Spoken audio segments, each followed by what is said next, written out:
Corona के खिलाफ जंग में नए आंकड़ों ने प्रदेश सरकार और स्वास्थ्य विभाग की चिंता काफी बढ़ा दी है। संक्रमित लोगों की तादाद में लगातार इजाफा हो रहा है। लॉकडाउन के बाद भी वायरस लोगों को जकड़ रहा है। कानपुर, मुरादाबाद, सहारनपुर, मेरठ, नोएडा समेत कुछ जिलों में तो आंकड़ा 100 या फिर 200 को पार कर गया है, जबकि आगरा और लखनऊ के हालात और भी बुरे हैं। सरकार की ओर से जारी ग्राफ की बात करें, एक्टिव इन्फेक्शन यूपी में अब 1651 है, 1651, मात्र 1651। जो कुछ मरीजों की मृत्यु हुई है वो है 39। डिस्चार्ज मरीज जो है, जो घर जा चुके हैं स्वस्थ होने के बाद, 513 है। लाख कोशिशों और उपायों के बाद भी बढ़ते आंकड़ों पर ब्रेक नहीं लग पा रहा है। जिलेवार ग्राफ को देखें, आगरा में 450 के पार मरीज हैं। आगरा में कोरोना का कहर प्रदेश के बाकी जिलों से ज्यादा है। 22 नए केस मिलने के बाद मरीजों की संख्या 455 हो गई है, जबकि 14 लोगों की मौत हो चुकी है। वाराणसी 55 से ज्यादा मरीज। एक समय कोरोना मुक्त हो चुकी काशी में अब लगातार वायरस पैर पसारने लगा है। यहाँ 6 नए केस मिलने के बाद कोरोना मरीजों की संख्या 55 से ज्यादा हो गई है। वहीं शहर में एक और हॉटस्पॉट एरिया बढ़ा दिया गया है। महाराजगंज कोरोना की दस्तक। महाराजगंज में पनियारा के रतनपुरवा गांव में कोरोना का एक मरीज मिलने पर गांव को सील कर दिया गया। स्वास्थ्य विभाग ने कार्रवाई तेज कर दी है। कोरोना संक्रमित व्यक्ति करीब 6 दिन पहले दिल्ली महाराजगंज आया था, जिसे स्वास्थ्य विभाग ने क्वारंटीन किया था।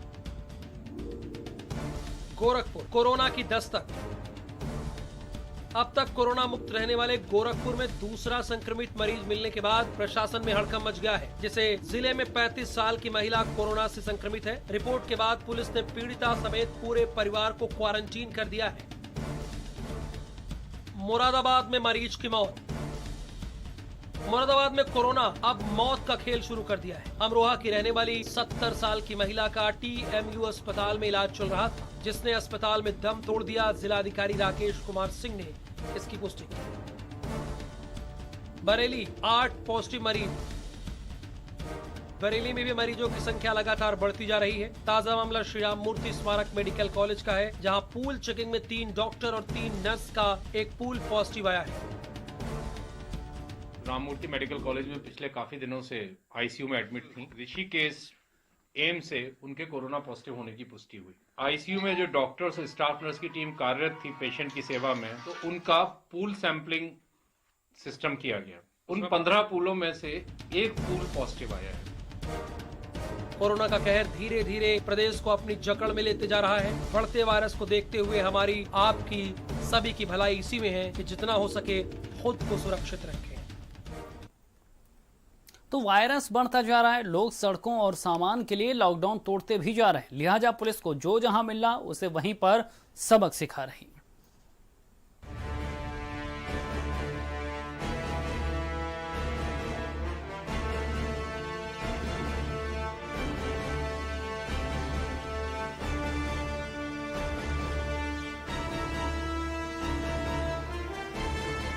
ये तस्वीर आपको सचेत करने के लिए है, आपको डराने के लिए है, आपको सबक सिखाने के लिए है कि अभी भी वक्त है, समझ जाओ, रुक जाओ, नहीं तो आगे आपकी रक्षा कोई नहीं कर पाएगा, न सरकार, न सिपाही और न ही स्वास्थ्य कर्मी। और ये सबक इसलिए क्योंकि जिसकी सुरक्षा के लिए सब कुछ किया जा रहा है, उसकी लापरवाही का नजारा देखिए। तस्वीर नंबर 1, आजमगढ़ वायरस मंडी। आजमगढ़ में सोशल डिस्टेंसिंग को लेकर लोग कितने जागरूक हैं, इसकी गवाही ये तस्वीर खुद कर रही है। स्वागत सत्कार के लिए इतना उतावलापन, लॉकडाउन और सोशल डिस्टेंसिंग की धज्जियां उड़ाने से भी बाज नहीं आ रहे। लापरवाही की इस लाइन में सब दिखेंगे, पुलिस, डॉक्टर और या फिर सफाई कर्मी, सब शामिल हैं। तस्वीर नंबर 2, कानपुर, लापरवाही की सजा। यहाँ ना तो कोई अखाड़ा लगा है और ना ही किसी तरह की कोई भर्ती परीक्षा ली जा रही है। ये सभी समाज के दुश्मन हैं और पुलिस की ओर से दी गई सजा को भुगत रहे हैं। मेरा आप लोगों से अनुरोध है, कृपया कर लीजिए, एक्सरसाइज करिए। जो आप टहलने के लिए निकले हैं तो पसीना आ जाना चाहिए, तो लगे कि आज टहलने निकले थे हम। जिले में वायरस का ग्राफ बढ़ रहा है। प्रशासन एरिया को हॉटस्पॉट घोषित कर जांच और सुविधा देने में लगा है, लेकिन इन्हें सैर सपाटे से फुर्सत नहीं। हालांकि काफी कसरत कराने के बाद पुलिस ने गलती न दोहराने की कसम देकर आजाद कर दिया। तस्वीर नंबर 3, सहारनपुर। लॉकडाउन में मेढक चाल। कोई मेढक तो कभी मुर्गा बन आगे बढ़ रहे ये लोग लॉकडाउन को दरकिनार कर सामान लेने निकले थे। पुलिस लगातार प्रयास कर रही है, कोशिश में है कि कैसे बढ़ते आंकड़ों को रोका जाए, लेकिन हमारे और आपके आसपास रह रहे ऐसे लोग न तो अपील समझते हैं और न ही समझना चाहते हैं। लिहाजा पुलिस ने मंडी क्षेत्र से पकड़े गए करीब 50 लोगों को सरेआम सजा दे दी। तो किसी को मुर्गा बनाया जा रहा है तो किसी की लाख पुकार के बाद भी फरियाद अनसुनी है, तो कहीं एक ट्वीट के बाद पूरा पुलिस महकमा बर्थडे मनाने पहुंच जाता है। रिपोर्ट देखिए। बढ़ जा और आप ऐसे ही अब मंदिर तक चलिए। किस देवता का? हनुमान जी का है। बताइए। जय हो पीपल महाराज, मैं आ रहा हूँ। चलिए जाइए। ब्रह्म देवता। चलिए परीक्षा जाइए। कोरोना कैसी कैसी तस्वीर दिखाएगा प्रदेश को। मौजूदा वक्त में महामारी ने पुलिस को महाराजा बना दिया है, जिसे जब चाहे जो चाहे जहां चाहे सजा दे दे। फिर आपकी जरूरत कैसी भी हो, काम कुछ भी हो। सबसे पहले कानपुर की इस तस्वीर को देखिए। हाथ में पूजा की थाली लिए जा रहे शख्स की गलती क्या है? बढ़ जा। भगवान कभी परीक्षा लेता है और आप ऐसे ही अब मंदिर तक चलिए। किस मंदिर जा रहे हैं? हाँ वही तो। किस देवता का? हनुमान जी का है। पीपल के वृक्ष को। बताइए। जय हो पीपल महाराज, मैं आ रहा हूँ। चलिए जाइए। ब्रह्म देवता। चलिए। क्या उसके साथ भीड़ है?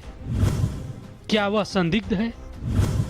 पुलिस का अमानवीय व्यवहार क्यों? लॉकडाउन के नाम पर यह कैसा खेल? एसओ विनोद सिंह की कैसी हनक? पहली तस्वीर तो आपने देख लिया, अब जरा दूसरी तस्वीर देखिए। प्रदेश पुलिस के ट्विटर अकाउंट पर हजारों नहीं लाखों जरूरतमंदों के संदेश आते होंगे। कोई भूखा है, कोई कहीं फंसा होगा। इतना ही नहीं, राह चलते कितनों को तो पुलिस ने मुर्गा या फिर मेढक बना चुकी है।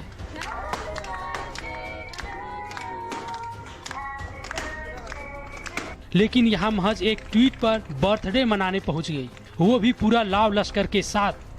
मेरी बेटी का बर्थडे था तो मैंने ट्विटर पे ट्वीट किया था, जो एडिशनल एसपी हैं लखनऊ के राहुल श्रीवास्तव जी, उनको कि मेरी बच्ची का बर्थडे आ रहा है तो कृपया आप केक की व्यवस्था कर देंगे।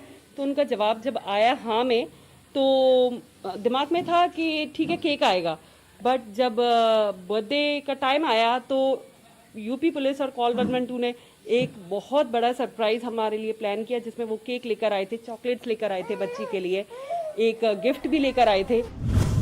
क्या पुलिस के लिए लॉकडाउन नहीं है? ये कानून का उल्लंघन नहीं है? क्या यहाँ किसी को कोरोना नहीं हो सकता?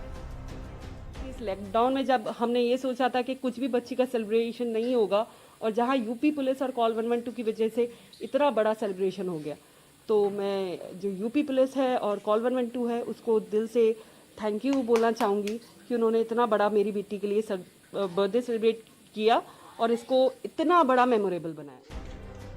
यही तो फर्क है एक आम और खास में, एक हाईटेक और सामान्य में, एक जरूरतमंद और जिम्मेदार में। इस कोरोना काल में कोई कैसे जिएगा? क्या पुलिस तय करेगी? अगर नहीं तो कैसे? महामारी ने हर किसी को दोहरी मुसीबत में डाल दिया है। कोई संक्रमित है तो दूरी, और संक्रमित नहीं तो दूरी। इस दोहरी मुसीबत में दोनों तरफ मौत ही नजर आ रही है। डॉक्टर नहीं आ रहा, बस मरने की कगार पे, और कोई भी डॉक्टर नहीं आ रहा, मरने वाला उसका लिए कोई डॉक्टर नहीं आ रहा। मुझे मदद करिए। मैंने कहा मां दिन होने दे, चिंता मत कर, तू सब पार हो जाएगा। भगवान पे भरोसा रख, केवल भगवान पे जाओ। जार में था, तो जब वहाँ पर हम जार में लेकर गए तो डॉक्टर साहब ने देखा, तो डॉक्टर साहब ने देखा तो उन्होंने कहा कि ऐसा बच्चा तो तुम्हारा खत्म हो चुका है। ये दर्द बताता है कि डर मौत से नहीं लग रहा है, डर मरीज होने से लग रहा है, बीमार होने से लग रहा है। डर लग रहा है कि अगर अभी बीमार पड़े तो क्या होगा, पराये कर दिए जाएंगे। जिसके पास भगवान समझकर जान बचाने की गुहार लेकर जाएंगे वो एक झटके में मुंह फेर लेगा। और आगरा में तो महामारी ने अपना प्रचंड रूप धारण कर लिया है। ऐसे में वहाँ के भगवान और भी ज्यादा खौफजदा हैं। गैर कोरोना मरीज या तो मर रहे हैं या फिर कराह रहे हैं। इस तस्वीर को देखिए। माँ को बचाने के लिए बेटे से जो बन पड़ा किया, दिलासा दी, भरोसा दिया, लेकिन कोशिश कब तक, उम्मीद कब तक। प्यास लग रही थी, जीभ सूख जाती थी। मैं नीचे पूछने गया, भैया पानी की कोई व्यवस्था है? इन्होंने पानी नहीं आने दिया। इन्होंने बताया ही नहीं पानी किधर है किधर नहीं है। फिर मैंने अपने रिश्तेदारों को फ़ोन करा, वो बाहर मेरे को पानी देके गए। जिला प्रशासन और स्वास्थ्य विभाग की लापरवाही से मिला मोहित का दर्द अभी भरा भी नहीं था कि बीमार भाई के इलाज के लिए एक भाई दर-दर की गुहार लगाने लगा। एसएन मेडिकल कॉलेज में खड़ा हूँ। मेरे भाई की बहुत तबीयत खराब है, कल से यहाँ भर्ती है एसएन मेडिकल में। कोई डॉक्टर नहीं आ रहा, बस मरने की कगार पे है और कोई भी डॉक्टर नहीं आ रहा। बिल्कुल मरने वाला है, उसका लिए कोई डॉक्टर नहीं आ रहा है। बलरामपुर के बीमार अस्पताल की बदहाल तस्वीर को देखिए। एक पिता को जब बेटे के लिए एम्बुलेंस नहीं मिली तो जैसे तैसे ठेला पर लाद कर अस्पताल पहुंचाया। इलाज तो दूर किसी ने देखा तक नहीं। वहीं अस्पताल के बाहर रो रही इस मां से अस्पताल की लापरवाही ने नवजात को छीन लिया। जब मेरा पैदा हुआ था 9:45 मिनट, अब 1 जब बज गया 1 और 1:15, तब उन्होंने कहा कि ऐसा इसको ले जाओ जार में डालो। तो जब वहाँ पर हम जार में लेकर गए तो डॉक्टर साहब ने देखा, तो उन्होंने कहा कि ऐसा बच्चा तो तुम्हारा खत्म हो चुका है। हालांकि जब इसके बारे में जिम्मेदारों से बात की गई तो क्या कह रहे हैं आप खुद सुनिए। मैं 60 बेड का है, लेकिन उस बेड कागजों पे, लेकिन वो 32 बेड हमारे पास फंक्शनल है। उसके कोरोना के काल को देखते होने के बावजूद भी हम मरीजों की संख्या इतनी ज्यादा है कि ऐसी स्थिति में हम क्या करें? अब हम कहाँ मरीजों को भगा दें? कौन सच्चा कौन झूठा ये तो अब जांच के बाद ही पता चल पाएगा। लेकिन हकीकत तो ये है कि एक बेटे ने अपनी माँ को खो दिया और एक माँ ने अपने बेटे को। अगर अभी भी नहीं जागे तो जल्द एक भाई अपने भाई को खो दे। भर्ती है एसएन मेडिकल में, कोई डॉक्टर नहीं आ रहा, बस मरने की कगार पे है और कोई भी डॉक्टर नहीं आ रहा। मरने वाला है, उसका लिए कोई डॉक्टर नहीं आ रहा। तो लॉकडाउन क्या क्या नहीं लेकर आया। कोई परिवार के साथ घरों में कैद होकर परेशान है तो कोई बाहर से किसी को लाकर। शादी का लाया है, मैं अंदर नहीं घुसने दे रही। शादी का लाया है, मैं अंदर नहीं घुसने दे रही। दरवाजे के बाहर बेटे और बहू को इस माँ ने यूं ही नहीं किया है। इनके ऊपर माँ का गुस्सा यूं ही नहीं बरस रहा। इसका कारण भी है। आखिर पूरी कहानी क्या है उससे आपको परिचय कराते हैं। दरअसल पूरा मामला गाजियाबाद के साहिबाबाद का है और नीली शर्ट पहने पुलिस के सामने दलील दे रहा युवक कुछ देर पहले घर से लेने तो राशन गया था, लेकिन जब घर लौटा तो वाइफ लेकर। फिर क्या, बिना बताए ब्याह को माँ ने नकार दिया और घर से बाहर कर दिया। शादी का लाया है, मैं अंदर नहीं घुसने दे रही। कोरोना चल रहा, 1-2 महीने से मैं बाहर नहीं निकली, आज निकल गया। लॉकडाउन है, ऐसे में माँ का गुस्सा जायज है, लेकिन करता भी तो क्या। प्यार पर लॉकडाउन का पहरा ऐसा लगा कि खुलने का नाम ही नहीं ले रहा। बहरहाल पुलिस समझाती रही, परिवार अड़े रहे। ऐसे में युवक अपनी वाइफ को लेकर रिश्तेदार के घर चला गया। शादी का लाया है, मैं अंदर नहीं घुसने दे रही। शादी का लाया है, मैं अंदर नहीं घुसने दे रही। कोरोना काल में पुलिस का अलग अलग कई तस्वीरें हर रोज सामने आ रही हैं। उसी में से एक तस्वीर हाथरस से भी सामने आई है।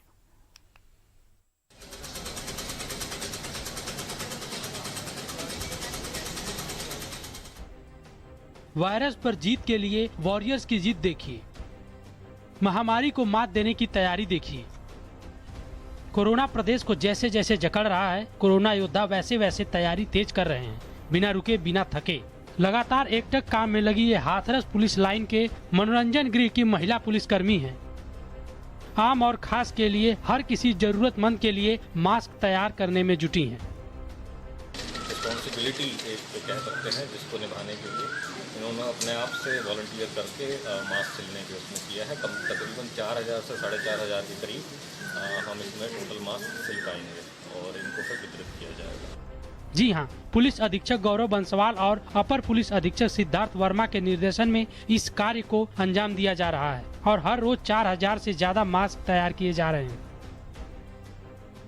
अब बस्ती रेलवे स्टेशन के प्लेटफॉर्म की आरपीएफ को देखिए। जैसे ही ऑफिस के अंदर आप एंट्री करेंगे, महिला कांस्टेबल अर्चना शर्मा मशीन से 2-2 हाथ करती नजर आएंगी। सिपाही अर्चना हर रोज 100 से 150 मास्क तैयार करती हैं। एक लोग 45-40 जैसा भी हो जाए, 2-3 घंटा हम लोग ड्यूटी आवर्स खत्म होता है उसके बाद करते हैं। ड्यूटी आवर के 2-3 घंटा बाद जी। रेल कर्मचारी हमारे मेनली आरपीएफ या अन्य रेल कर्मचारी जिनको हम देखते हैं कि मास्क नहीं है, हम लोग तुरंत उसको मास्क देते हैं। जो भी आदमी हम लोगों को ऐसा दिखता है कि मास्क नहीं है, हम लोग उसको तुरंत एक मास्क गिफ्ट करके हिदायत देते हैं कि मास्क का। इस लगन और जोश के आगे कोरोना की क्या मजाल। बस जरूरी है तो आप लोगों के सचेत रहने की, सावधान रहने की, ताकि जल्द से जल्द इस जंग को जीता जा सके।